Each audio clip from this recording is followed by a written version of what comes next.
Vamos a abrir nuestras Biblias y vamos a seguir en este Evangelio en el que estamos meditando con la ayuda del Señor, recibiendo tantas lecciones y tanta bendición en este Evangelio de Juan. Y vamos al capítulo 6. Vamos al capítulo 6, esta es la tercera predicación sobre este capítulo 6, habrá más.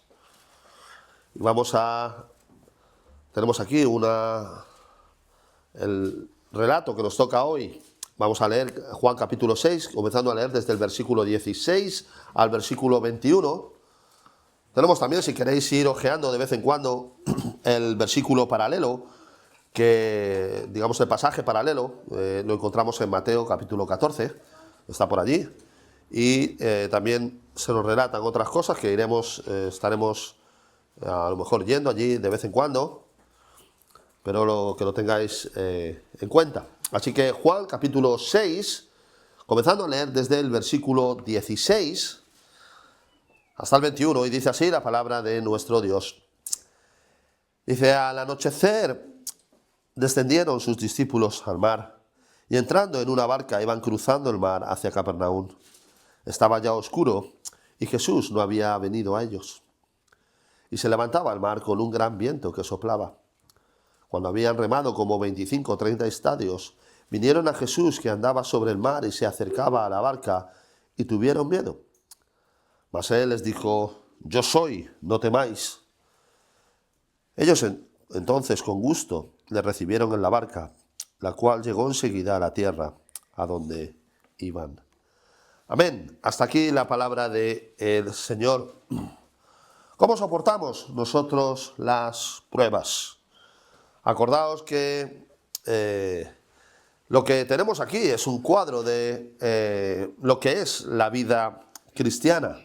La semana pasada estuvimos yendo, y la anterior hemos hecho 2 predicaciones sobre el milagro, cuando Jesús sana a los 5.000 hombres. Vimos allí ese cuadro de felicidad en el que el Señor Jesús hace este milagro y da de comer a las multitudes hambrientas. Pero fijaos cómo prácticamente en un chasquido de dedos, en un par de versículos, nos dice que Jesús manda a los discípulos en medio del mar, en el medio de la tormenta. Así que fijaos este contraste que vemos en un momento en el que estaban ellos seguros, en el que estaban felices, en el que estaban recostados en la hierba, comiendo, en el que había sobrado completamente. Ahora de repente, en un chasquido de dedos, están en medio de una tormenta, remando, como veremos, mucho tiempo. Y vemos cómo pasa realmente de ese estado de felicidad a un estado de inseguridad, de un estado de tranquilidad con el Señor, a un estado completamente de miedo y de ansiedad, de llegar a temer por sus vidas. Vemos allí en el pasaje paralelo, veremos también cuáles eran sus frases, como tenían miedo, como decían: Señor, ven a salvarnos. Recordamos que estos hombres eran pescadores, así que sabían perfectamente dónde, en el medio de qué situación se estaban encontrando. Y así que, como en la pasada predicación vimos que Jesús alimentaba el Espíritu Santo a más de 5.000 hombres, el apóstol Juan, inspirado aquí por el Espíritu Santo, quiere seguir decirnos o enseñarnos otra lección. Entre ellas, acordaos de lo que estamos viendo, en el libro de Juan, es que el Espíritu Santo, a través de Juan, nos quiere enseñar que Jesús es el Mesías. Por eso vemos que Jesús va haciendo señales y va siendo poderoso y victorioso sobre diferentes milagros. Vimos que fue victorioso, cómo cambió el agua en vino en el capítulo 2, y vimos también otro tipo de milagros. Así que el interés de Cristo, vemos aquí que el interés de Cristo no es solo para nuestra salvación, y ya está, y ya se ha acabado, ya Él nos ha salvado y ya ha completado su obra en nosotros. No es así, sino que Cristo sigue trabajando en nosotros, en nuestras vidas, y tiene una razón, y la razón es que Él quiere fortalecer nuestra fe. Está claro que al punto que Juan quiere él seguir mostrándonos que Jesús es el Mesías, y ahora nos enseña en este relato que Jesús también tiene dominio sobre las leyes de la naturaleza. Cristo había convertido, como hemos dicho, el agua en vino.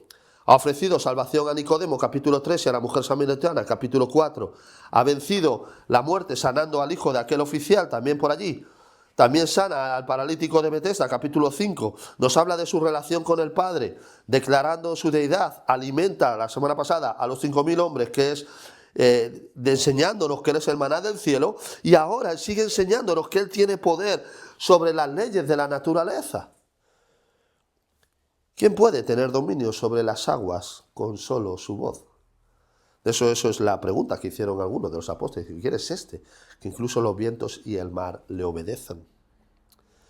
A menudo las escrituras, lo he dicho en varias ocasiones, encontramos que las aguas suelen ser un símbolo de pruebas y de aflicciones que pasamos nosotros en la vida. Y el versículo 15 nos dice que Cristo se marchó al monte. Es Mateo quien nos dice que fue al monte a orar, en Mateo 14, versículo 23, y Marcos 6, 46. Ahora, esto iba mucho con el carácter de Cristo.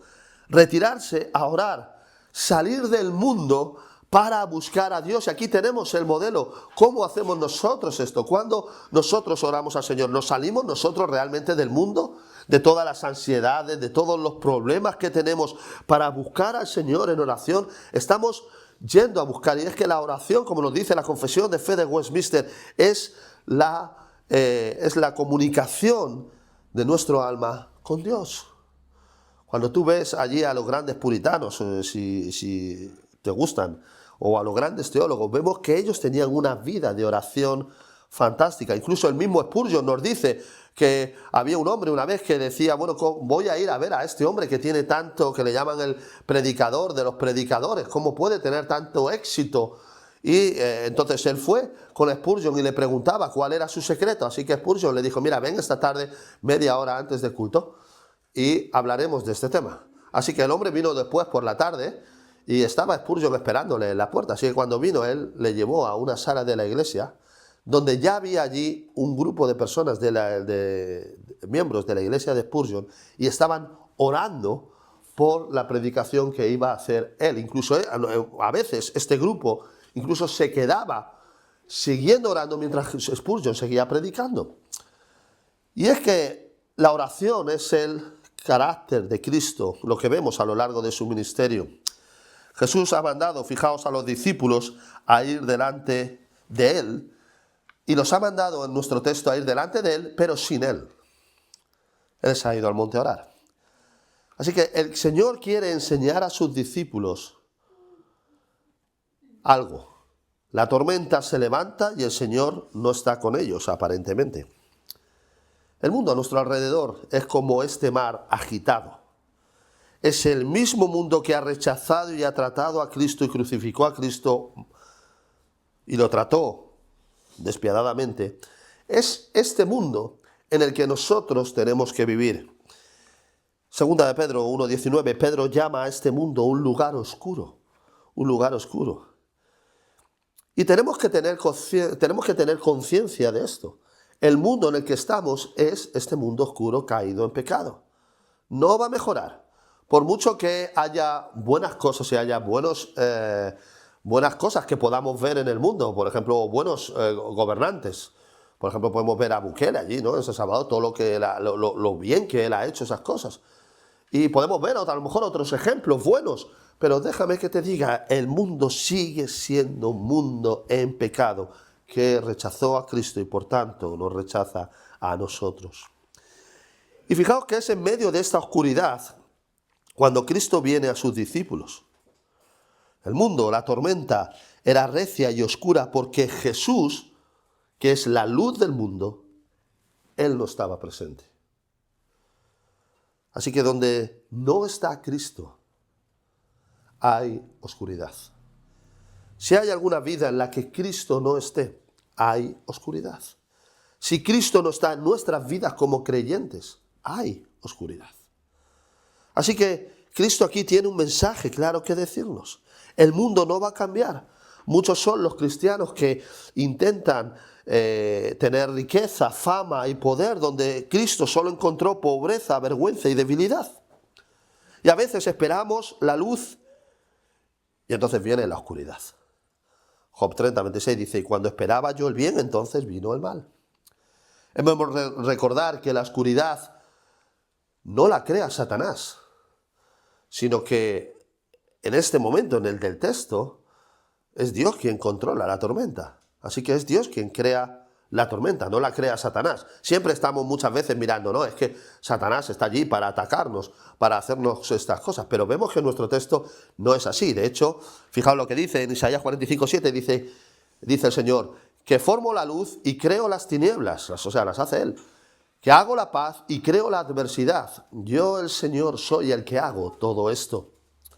Así que el texto nos dice que Cristo no viene a sus discípulos y se levanta ese gran viento, versículos 17 y 18. Así que Cristo está testando y probando a sus discípulos, y cuanto más esperan, la tormenta va a peor. Acordaos que estuvimos hablando esto en las pruebas.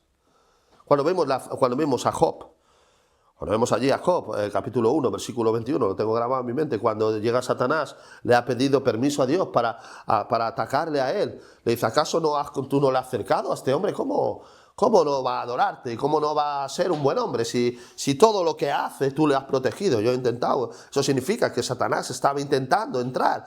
Y entonces Dios le dice, bueno, adelante, todos sabemos la historia. Y entonces llega allí Satanás y hace de las suyas, espera el momento oportuno.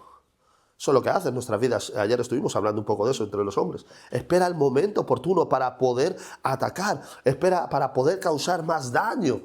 El destructor, el engañador, espera que todos los hijos de Job estén en la misma casa celebrando un cumpleaños para mandar ese viento y matarlos a todos al mismo tirón. Le quita también su rebaño, le quita todo lo que tiene. Podía haberle matado a su mujer, pero dice, no lo voy a hacer, para que la mujer le atormente. Y la mujer, precisamente, luego vemos en el capítulo 3, que precisamente la mujer le dice, todavía conservas tu integridad. Maldice a Dios y muérete. Es exactamente lo que Satanás le estaba diciendo a Dios que Job iba a hacer. Y entonces en el versículo 21 tenemos esa respuesta de Job que todos vemos que es maravillosa, cuando él dice, desnudo salí del vientre de mi madre y desnudo volveré allá. Sea pues el nombre de Jehová bendito. Y se sentó y adoró, nos dice las Escrituras. Fantástico. Pero ¿qué pasa? En el momento él reacciona bien, pero en lo largo, cuando la prueba empieza a estirarse como un chicle, como una goma, las fuerzas de Job empiezan a flaquear. Y así en nuestras vidas son así las pruebas.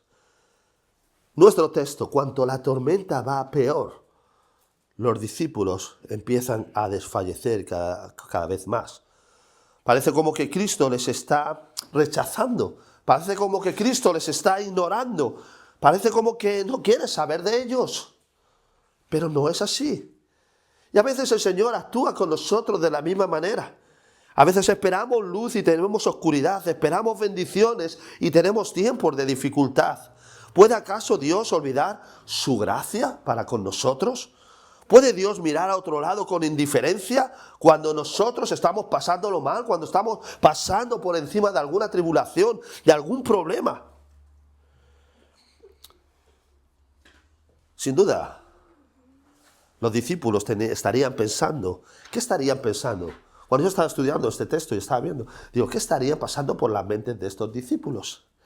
Estarían pensando en estas mismas preguntas en este mismo preciso momento, pero pase lo que pase en nuestras vidas, hay una cosa que Él nos promete, y es que Dios no puede quitar en ningún momento su gracia de nosotros. Él no puede mirar a otro lado. Él no puede mirar a otro lado mientras nosotros sufrimos. Quizás no va a resolver el tema como nosotros queremos que lo resuelva, pero Él no está mirando a otro lado. Salmo 112, versículo 2 dice, resplandeció en las tinieblas luz a los rectos, es clemente, misericordioso y justo. Así que el texto nos dice que Cristo no apareció hasta la cuarta vigilia. Esto es interesante porque depende de esta vigilia. Los judíos, por ejemplo, ellos dividían el día en 3 vigilias. Eran los romanos quienes lo dividían en 4. Así que lo que estaba claro es que habían sido mandados por Cristo y llevaban, depende de cómo esté el día, de cómo, digamos, dividamos el día, los discípulos habían estado remando y no habían estado remando 5 minutos. Habían estado remando horas, porque cuando Cristo les manda ya serían sobre las 8 o las 9 de la tarde, que es cuando ya se tenían que ir a sus casas todos. Y entonces ellos habían entrado en el mar y estaban allí remando durante horas. Y solo habían avanzado prácticamente unas 2 o 3 millas. Y aquí vemos lo que vimos la semana pasada con Felipe y Andrés. Incredulidad por los medios externos, pero ellos obedecieron al Señor cuando ellos recostaron a la gente. Y aquí también tenemos lo mismo. Ellos obedecen a Dios. La obediencia a Dios fortalece nuestra fe. Incluso cuando no entendemos, incluso cuando los medios están muertos, el obedecer a Dios fortalece nuestra fe. Así que aquí en nuestro texto, desfallecen por la tormenta, pero ellos no paran. Yo me pregunto si todos nosotros estuviéramos metidos en un bote, ¿de acuerdo? Imaginaos todos allí todos nosotros metidos en un bote de estos con remos de los vikingos, y empezáramos a remar. Estuviéramos dando un paseo por allí, por el Parque María Luisa, que dicen que hay un sitio, o en el Retiro, en Madrid, ¿no? Que hay un sitio. Y de repente empieza una tormenta, y tuviéramos que pasar de un sitio a otro, y estamos allí remando durante horas, y vemos con todo el esfuerzo que no avanzamos. Y estamos allí remando. ¿Cuánto tiempo duraríamos remando? Creo que no mucho. Creo que a los 5 minutos desistiríamos y diríamos, todos fuera del bote, y nos iríamos otra vez por donde habíamos entrado. Pero vemos que los discípulos obedecen a Cristo, aunque todos los medios externos están muertos, están difíciles. ¿Qué podía pensar Cristo de mandar a esto? Estarían pensando, bueno, ¿qué hacemos nosotros aquí en medio de la tormenta? ¿Por qué el Señor nos manda aquí? La pregunta para nosotros es, y para ti en esta mañana, ¿sigues remando en la adversidad de la vida al mandato de Cristo? ¿O dejamos de remar a la mínima? La gracia y la misericordia de Dios jamás puede ser quitada de nosotros. Y vamos a ver varios puntos en el texto, rápidamente. El primero es soportando la prueba, el segundo es la prueba aumenta nuestra fe, y el tercero es la voz de Cristo en la respuesta a la prueba. Así que el primero, soportando la prueba. El mar de Galilea está situado a unos 700 pies por debajo del nivel del mar, rodeado por varias montañas, así que cuando el aire frío desciende sobre el monte Hermón, que tiene unos 9.200 pies de alto sobre el nivel del mar, es como un gran mazazo frío entrando en un ambiente muy caliente. Y esto, lo que nos dicen los expertos, es que provoca tormentas muy violentas y muy a menudo. O sea, esto no era algo que no fuera normal. Pero este pequeño bote que tenemos aquí es un simbolismo ¿de qué? Es un simbolismo de la iglesia. Juan nos dice dos cosas que describen la experiencia del cristiano en el mundo, especialmente en las pruebas. La primera la hemos dicho ya. Pone, en versículo 17 nos dice allí, y estaba ya oscuro, lo tenéis allí en vuestras Biblias. Así que todos sabemos que la oscuridad levanta, aumenta el terror, el peligro, la inseguridad, aumenta todas estas cosas. La segunda cosa, dice, y se levantaba el mar, versículo 18. Así que el viento golpeaba el bote de los discípulos, provocando que el miedo y la inseguridad fuera creciendo cada vez más. Así que el mensaje, muchas veces distorsionado en las Escrituras, que nos enseñan en muchos sitios, es el que dice, ven a Cristo y serás muy feliz, y todos tus problemas serán acabados. Cuando no es así, la cruz no es un símbolo. Decía un teólogo que la cruz no es un símbolo en el que podemos ver paz. Y en cierta razón lo decía, porque la cruz es un símbolo en el que hay una declaración de guerra contra el pecado. Es un símbolo de declaración de guerra contra el pecado, contra lo que se opone a Dios. Ahora bien, la Biblia y el apóstol Pablo nos habla muy claramente de cuáles cosas nos esperan a los creyentes. Hechos 14, 22. Es necesario que a través de muchas tribulaciones entremos en el reino de Dios. ¿Por qué debemos resistir cuando el desánimo nos alienta en medio de las pruebas de esta vida? ¿Por qué debían resistir los apóstoles en el bote y seguir remando cuando veían que no avanzaban? ¿Por qué entonces? Como hemos dicho antes, el mar de Galilea era así. Este fenómeno natural de aire frío chocaba con un ecosistema caliente provocando estas tormentas. Así que a menudo el mundo en el que vivimos es así. Es un mundo perdido, cada vez más revolcado y enfermo por el pecado y la oposición a Dios y a su palabra. Y la iglesia, y no solamente la iglesia, nuestra vida espiritual es así, es como una montaña rusa. Hay veces que estamos arriba de la montaña rusa, se ve todo más alto y se ve todo mejor, ¿verdad? Pero hay otras veces que estamos abajo y a veces nuestra vida es así. Y a veces a lo mejor, a mí me pasó una vez con 10 años que subí en una montaña rusa y al principio era todo fantástico. Cuando iba por la mitad eché allí hasta la primera comunión, eché de todo. O sea, dejó de ser tan fantástico porque me tiré después malo todo el día y estuve allí vomitando nada más salir. Y la vida cristiana a veces es de la misma manera. Hay veces que estamos mejor, hay veces que estamos peor. Y la iglesia también es exactamente igual. Así que el hombre siempre intenta buscar sitios con paz para que nos den seguridad. Y cosas que son lícitas, casas, trabajos, economías. Pero esto es solo una mentira dentro del mundo donde realmente vivimos. Y eso es lo que Cristo quería enseñarle también a sus discípulos. Le quería enseñar que no hay seguridad fuera de Él, de que no hay luz. Donde Él no está hay oscuridad. Por eso el mundo y las personas que podemos encontrar, hay gente que podemos encontrar a través de la gracia común, que es una obra del Espíritu Santo. Pero o estamos con Cristo o estamos contra Él. O tenemos la luz de Cristo con nosotros a nuestro favor. O tenemos el sacrificio de Cristo a nuestro favor cuando vayamos a estar en la presencia del Padre. O lo tenemos en contra. Es que no hay término medio. Esto no se trata de que seas bueno, de que a lo mejor estabas en una vida hay gente que está en una vida de drogas, que está en una vida de alcoholismo, de una vida de muchas cosas, y no se trata de que ya dejaran de beber, o se trata de que dejaran de drogarse, no se trata de eso. Se trata si el sacrificio de Cristo está a tu favor o no. Porque eso es lo que va a determinar dónde vamos a ir en nuestra eternidad. Lo dije también en otras predicaciones, a menudo el Antiguo Testamento siempre usa el agua con violencia, o los torrentes, o las olas del mar, como símbolos del mundo en pecado. Salmo 69, tenéis allí, versículos 1, 14 y 15, los voy a leer. Dice, sálvame, oh Dios, dice David, porque las aguas han entrado hasta el alma. Versículo 14, sácame del lodo y no sea yo sumergido, sea yo libertado de los que me aborrecen, ni de lo profundo de las aguas, ni me trague el abismo, ni el pozo cierre sobre mí su boca. El versículo 15 sigue diciendo, no me anegue la corriente de las aguas. Hay muchos ejemplos más, pero solo he puesto algunos para que lo veáis. Así que esta es la manera en la que a veces, amenazados por este mundo y lo que nos rodea, nos podemos sentir como se sentían los discípulos.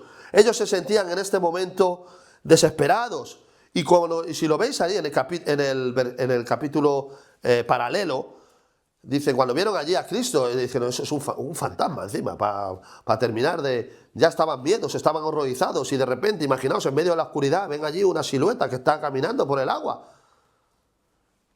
La segunda razón era que cuando los discípulos estaban en el medio de la tormenta, estaban allí, no por ellos mismos, sino fue porque el Señor les había mandado estar allí, de ir hacia allá, de tomar ese camino. Y como cristianos a veces puede ser que estamos llamados a resistir, a soportar las dificultades y a las pruebas de nuestro llamamiento como cristianos. Los no creyentes quieren la guerra con Dios y la paz con el pecado. Pero los cristianos quieren paz con Dios y guerra y lucha contra el pecado. Es sorprendente como también muchos que van a la iglesia son más conocidos porque quieren paz con el pecado más que guerra contra el pecado. Intentan decir y argumentar vanamente la desobediencia a la palabra de Dios para vivir en paz con el pecado, para romper la ley de Dios, para romper sus días santos, para romper lo que Él dice en cuanto a los medios de gracia, etcétera, etcétera. Y eso lo único que hace nos refleja la realidad de sus corazones. Como cristianos, igual que los discípulos, estamos llamados a resistir el graznido y el ladrido del mundo. Y esto nos hará estar mezclados con diferentes persecuciones, también de burla, de persecución, acusaciones, combates contra la carne. Y Cristo está expresando que esto es necesario. Seguramente los discípulos hubieran estado más contentos dando un paseo en barca, como he dicho yo allí, por unas aguas tranquilas, ¿verdad? Hubieran estado más tranquilitos, donde no hay viento, ni olas, ni todo, y no hay ningún peligro de nada. Pero la realidad es que la naturaleza del mundo en el que nosotros vivimos no es así. Como hemos leído, como tenemos en el pasaje paralelo, la fe de los discípulos fue puesta a prueba. Pero si alguno fue puesto a prueba entre los discípulos, este fue Pedro. El versículo paralelo es cuando nos dice que hay esta conversación entre Pedro y Cristo, y le dice, si eres tú, yo iré. Y entonces Pedro camina por las aguas, lo tenéis allí en Mateo 14. Así que cuando tuvo que salir de la barca y andar hacia Jesús. Pero es el mismo Pedro, es este mismo Pedro, fijaos, quien nos dice en 1 Pedro 1,7, dice, para que sometida a prueba vuestra fe, mucho más preciosa que el oro, el cual, aunque perecedero, se prueba con fuego, sea hallada en alabanza, gloria y honra cuando sea manifestado Jesucristo. Jesse Ryle dice, las pruebas son parte de la dieta del cristiano verdadero. Y esto es lo que éste debe esperar. Estas, las pruebas, son un medio de gracia a través de los que los cristianos son probados. Y saca a la luz lo que hay en nosotros. Sigue diciendo Jesse Ryle, el invierno y el verano, el frío y el calor, las nubes y el soleado, todo es necesario para traer los frutos del Espíritu en nosotros y hacer crecer la madurez cristiana. Y el Señor nos hace aprender a través de esas cosas. Hay lecciones en nuestras vidas en que cuando uno está en un colegio bíblico y cuando uno está estudiando, es muy fácil aprender ciertas lecciones de teología desde un sitio, desde libros, desde la palabra de Dios, desde una tranquilidad. Pero Dios quiere para nosotros que hay ciertas lecciones de nuestras vidas que quiere que las aprendamos desde estas posiciones de dificultad y de adversidad. Y hay ciertas cosas de nuestra vida que tenemos que aprender sobre nuestras rodillas orando a Dios. Por eso es ahí, en ese sentido, en el que tenemos ese capítulo 8 de Romanos, ese versículo 30, dice todas las cosas, ¿verdad? Todas las cosas les viene bien a los cristianos, todas las cosas son buenas para los cristianos.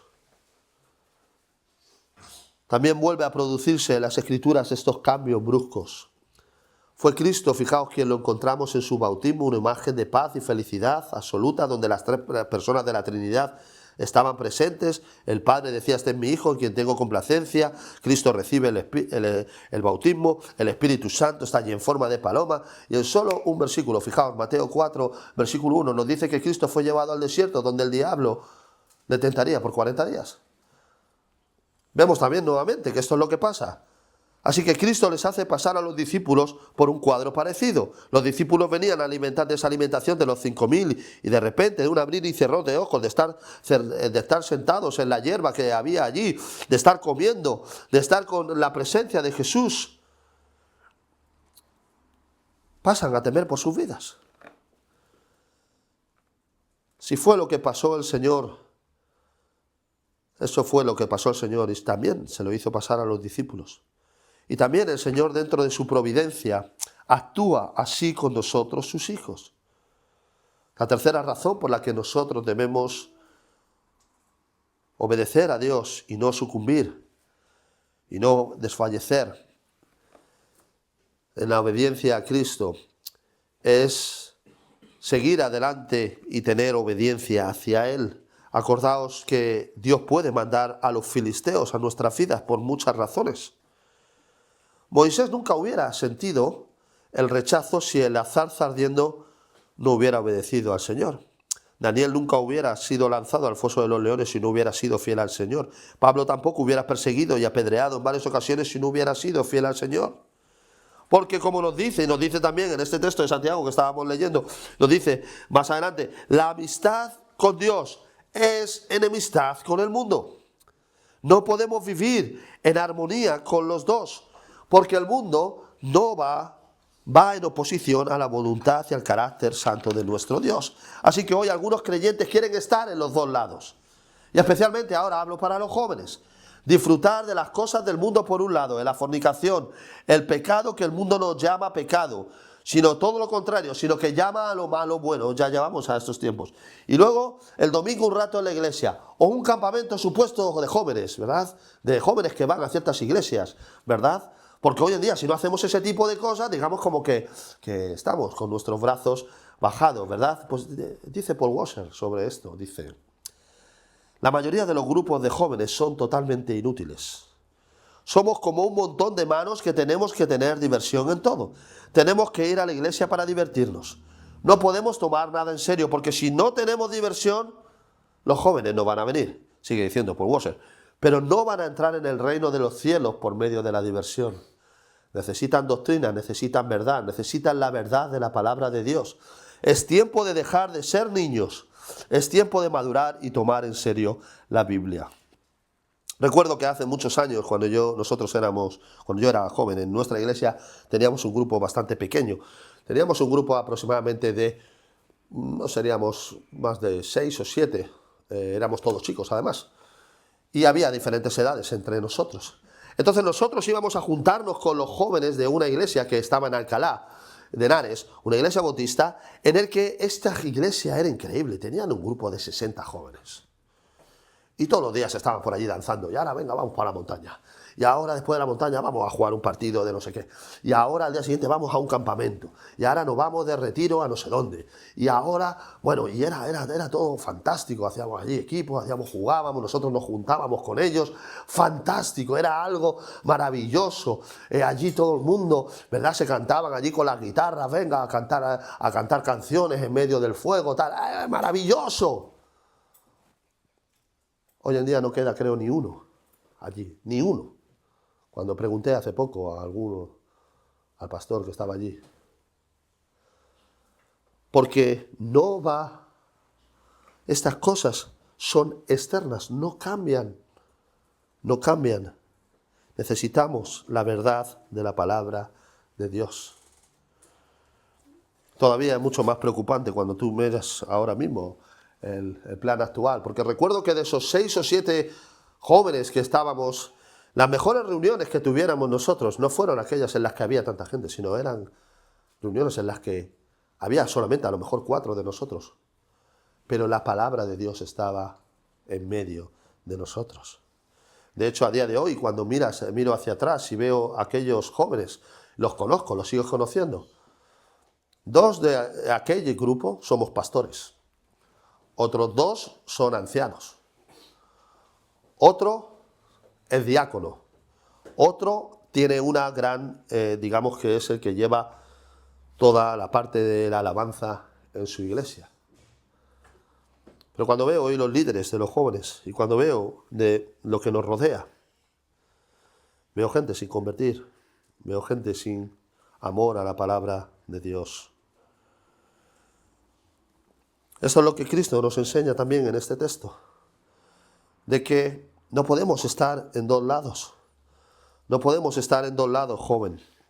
Así que estos vientos no solo, también volviendo al texto, no solo simbolizan las dificultades, sino también las ideas de un mundo contrario a Dios y su palabra, donde claramente para el creyente cada vez es más difícil vivir. Por eso necesitamos tener la palabra de Dios en nuestras vidas, en todos los ámbitos, en la iglesia, en los campamentos, en los jóvenes, en las amistades. Acordaos que jóvenes, cuando Dios nos dice no os unáis a yugo desigual, no nos está diciendo que no os unáis a un yugo desigual a alguien que no es creyente. Tenemos que estar seguros que aquella persona con la que vamos a casarnos, que aquella persona con la que vamos a pasar el resto de nuestras vidas, ama a Cristo. Porque déjame que te diga, si no ama a Cristo, no te va a amar a ti.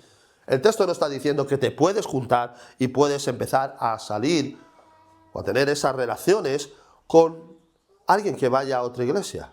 No. Está diciendo, no os unáis a yugo desigual, hay que estar seguros de que esas personas son creyentes.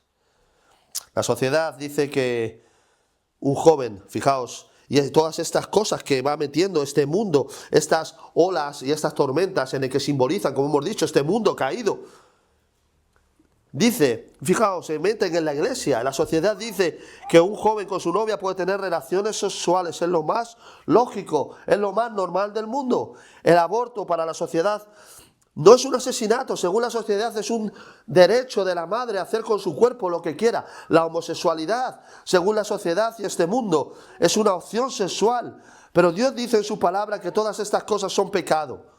Y si no tenemos la palabra de Dios, de hecho ya ha pasado en algunos de los campamentos, que me quedo realmente estupefacto cuando veo que en teoría jóvenes de iglesias hablan de esta manera, de la misma manera que el mundo habla. ¿Por qué? Porque no son creyentes, porque la palabra de Dios no reina allí.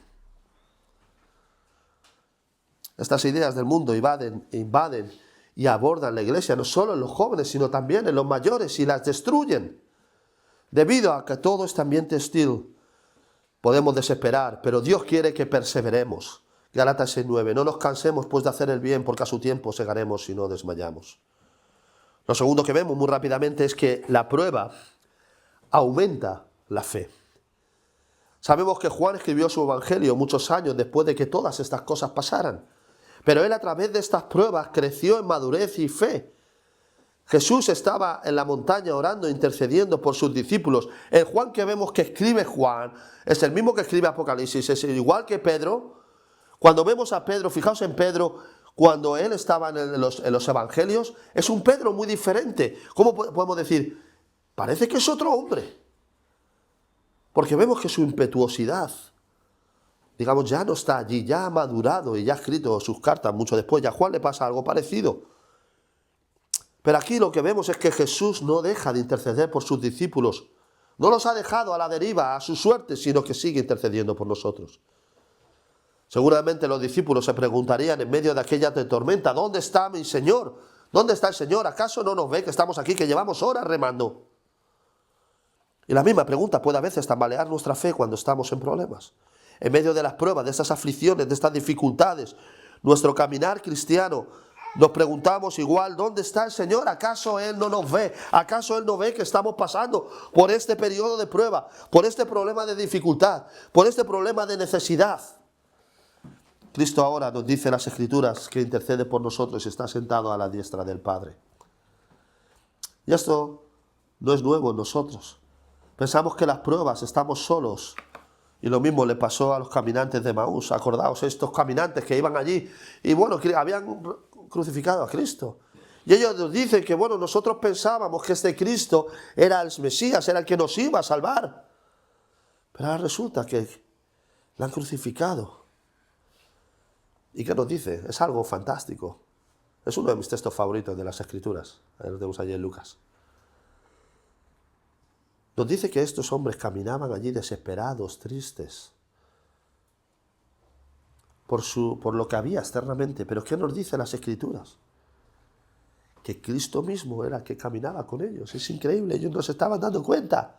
Pero Cristo mismo caminaba con ellos. También Elías en su ministerio. Este hombre fuerte, con un carácter fuerte, con una fe poderosa, que se reía en la cara de aquellos de los israelitas cuando estaban allí haciendo el ídolo a Baal. Y les decía, bueno, ¿qué pasa? ¿Vuestro Dios está durmiendo o qué pasa? Él solo contra todo, él podía con todo. Y de repente su fe tambalea y se va 40 días corriendo porque Jezabel quiere matarlo.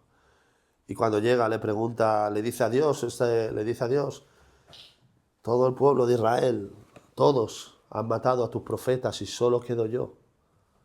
¿Y qué le dice el Señor? Le dice, ¿qué pregunta le hace? Le dice, ¿qué haces aquí, Elías?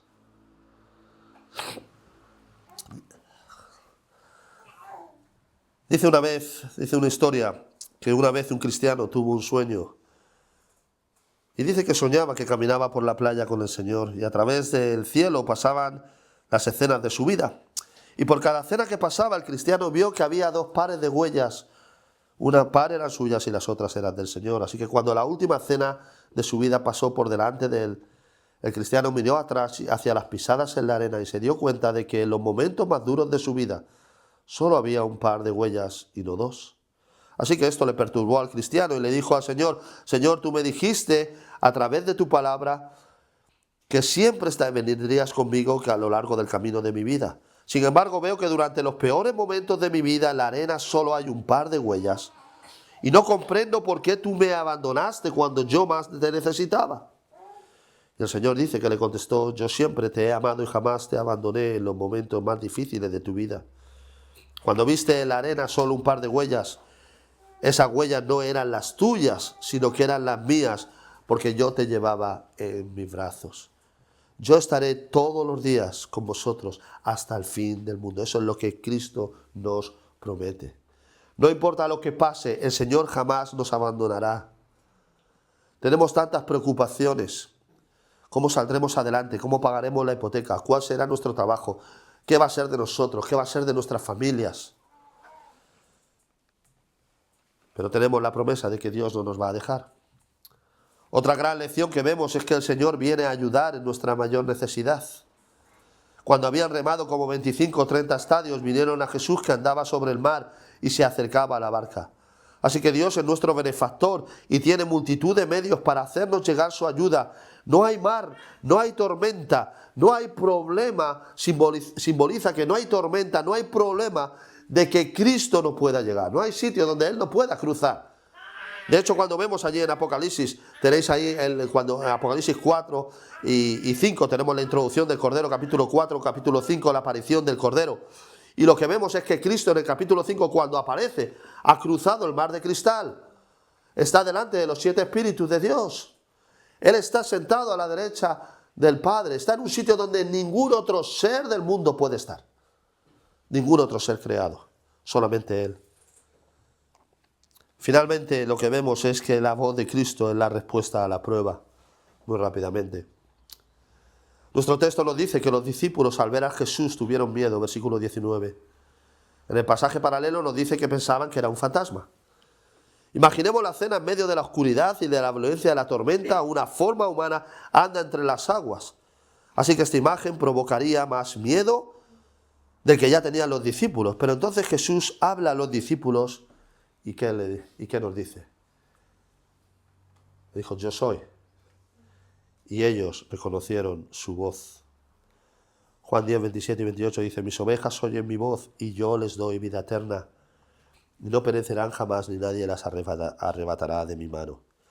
Así que en medio quizás de las pruebas, quizás de enfermedad, de cáncer, de droga, de cualquier problema que tú quieras tener allí, cualquier situación de dificultad, sea la que sea, ¿cómo podemos saber cuál es la dirección correcta a tomar? Esto es lo que millones en este mundo se encuentran, la situación en la que ellos se encuentran así. Y a veces los cristianos, sabiendo la respuesta, también nos perdemos cuando dejamos de escuchar la voz de Dios. ¿Escuchas tú la voz de Dios? Contaba un pastor que una vez él tuvo que coger un avión de Estados Unidos.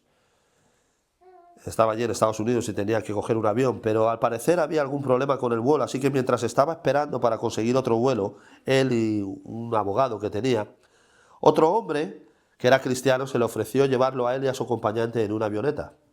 Y así él también no se retrasaría y ahorraría un dinero. Así que cuando despegaron, aceptó, y cuando despegaron todo el cielo estaba despejado. Pero en un momento, en un chasquido como en nuestro texto, el cielo se nubló por completo en la más profunda oscuridad y en una tormenta realmente grande. El piloto exclamó: oh no, tengo fobia a las nubes. Porque cada vez que estaba en las nubes, perdía el conocimiento. Así que perdió el conocimiento de la avioneta y entonces imaginaos cuál fue la respuesta de este predicador.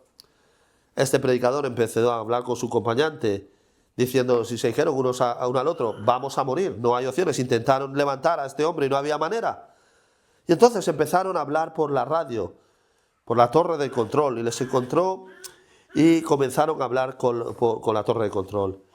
Y el hombre de la torre de control le dijo, mira, mi nombre es David, vais derechos a una zona de muchas montañas y debéis seguir paso a paso mis instrucciones o moriréis. Si no hacéis lo que yo os diga, vais a morir. Así que el predicador, con cero experiencia en el manejo de la avioneta, empezó a seguir cada paso que la voz le iba diciendo. Después de cierto tiempo, siguiendo las indicaciones de la voz, pusieron una luz en el suelo en forma de cruz y allí, viendo la cruz, siguiendo la voz, consiguieron aterrizar y salvar sus vidas.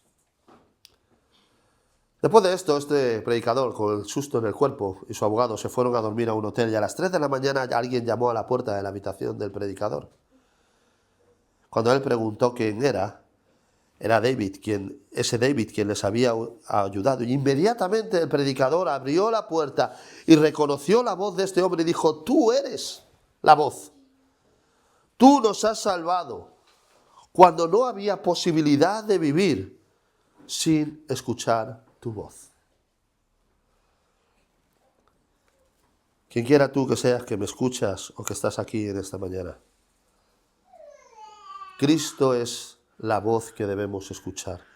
No hay manera alguna de que tú puedas salvarte de la condenación eterna si no escuchas la voz de Cristo. Da igual quién seas. La Biblia es la voluntad revelada de Dios y manda a cada hombre que se arrepienta de sus pecados. Da igual en el pecado en que puedas encontrarte. Y tú, cristiano, da igual en la depresión en la que puedas estar. El antídoto es el mismo para todos. Escuchar la voz de Cristo en nuestras vidas. Eso es lo que el Señor le quería enseñar a sus discípulos aquí. En medio de la tormenta, en medio de la adversidad, en medio de cuando los medios parece que ya no funcionan, que están muertos, que Dios ha matado los medios. Pensamos que es imposible que Dios nos ayude en nuestra situación. Y humanamente quizás parece como que es así. Pero Cristo sí puede. Él hace imposible lo posible. Él caminaba encima de las aguas. ¿Cómo puedes saber finalmente cuál es la dirección de Dios para tu vida? ¿Cómo sobrevivirás a tus pruebas y a dificultades? Imaginemos allá a los discípulos cuando ellos allí, cansados de remar, eran pescadores, sabían perfectamente la situación complicada para salvarse, perdidos, solos, asustados, temiendo por sus vidas, y de repente escucharon la voz de Cristo. Y fijaos cómo todo pega un cambio de 360 grados completamente y drásticamente, inmediatamente. De encontrarse perdidos, ya estaban encontrados por Cristo. De encontrarse solos, ya estaban en la presencia de Cristo. De encontrarse asustados, ya estaban seguros. De temer por sus vidas, a la seguridad que tenían ahora, porque Cristo estaba ya con ellos en el bote. Querida iglesia, queridos hermanos, el remedio para las pruebas de esta vida no son nuestros propios razonamientos, en los que pensamos esto o aquello. El remedio no es más seguridad en el dinero, en una casa, en mucho dinero, en unos estudios, en cosas que pueden ser lícitas. Da igual lo que quieras poner. El remedio es escuchar la voz de Cristo. Él es la cura de nuestros pecados. Él es el único que encontramos salvación y dependencia. Y no solo encontramos salvación y dependencia, sino encontramos también guía. Porque Cristo no solamente nos ha salvado y se ha marchado, sino que Él nos ha salvado y Él quiere tener una relación con cada uno de sus hijos. Él quiere que aumentemos nuestra fe. Finalmente, Salmo 34, versículos 4 y 8 dice: busqué al Señor y Él me oyó y me libró de todos mis temores. Gustad y ved que es bueno el Señor. Dichoso el hombre que confía en Él. ¿Escuchas tú la voz de Cristo? Estamos dichosos, confiamos en Él, en las tribulaciones de nuestra vida. ¿O solamente confiamos en Él cuando las cosas nos van bien? Hay lecciones que si Dios quiere que aprendamos desde estas posiciones. Hagamos como los discípulos. Muchas veces cuando miramos a los discípulos y miramos al pueblo de Israel, pensamos que ellos eran gente, bueno, que hay que ver qué incrédulos eran. Pero ellos obedecían a Cristo, aun dentro de su incredulidad y de que no entendían muchas cosas. Obedecieron a Cristo y esto aumentó su fe. Amén. Vamos a dar gracias al Señor. Señor, te damos las gracias por este día que tú nos das, este día en el que podemos venir, Señor, al amparo y a la luz y al cobijo de tu palabra. Y podemos, Señor, declarar, Señor, que muchas veces estamos como los discípulos, nos encontramos en diversas pruebas, en diversas tormentas en nuestras vidas. Y muchas veces, Señor, no vemos claridad a lo largo de las pruebas, la manera en la que las olas de esta vida a veces golpean contra nuestro bote, contra nuestros corazones, nos hace a veces decaer y nos hace a veces tambalearnos. Pero, Señor, venimos ante ti sabiendo que tú eres un Dios y por eso eres nuestro Dios. Y te pedimos, sabemos que no estás allí mirando hacia otro lado, sabemos que tú estás mirando cada cosa, cada segundo que pasa en nuestras vidas. Sabemos que tú tienes un propósito con cada cosa para que podamos aprender, para que cada día podamos ser más como tú. Señor, ayúdanos a ser a todos más dependientes de ti. Ayúdanos a poder mirar a Cristo, a poder mirarle a los ojos, a poder ver, Señor, la apariencia de Él en nuestras vidas. Señor, ayúdanos que aunque a poder ser también como era Job, que aunque Satanás pensó que Él le había quitado todo, realmente no le quitó nada porque su todo eras tú, era Dios. Señor, ayúdanos a que tú seas nuestro todo, a que tú seas nuestra confianza, a que tú seas nuestro baluarte, nuestra guía. Señor, ayúdanos, como hemos escuchado, a escuchar tu voz, porque sabemos, que en medio de nuestras pruebas estamos deseosos de escuchar tu voz, de decir tu voz, yo soy, no temáis. Ayúdanos, Señor, a entender tu palabra y aumenta tú nuestra fe. Te lo pedimos todo en el nombre de tu Hijo Jesús. Amén.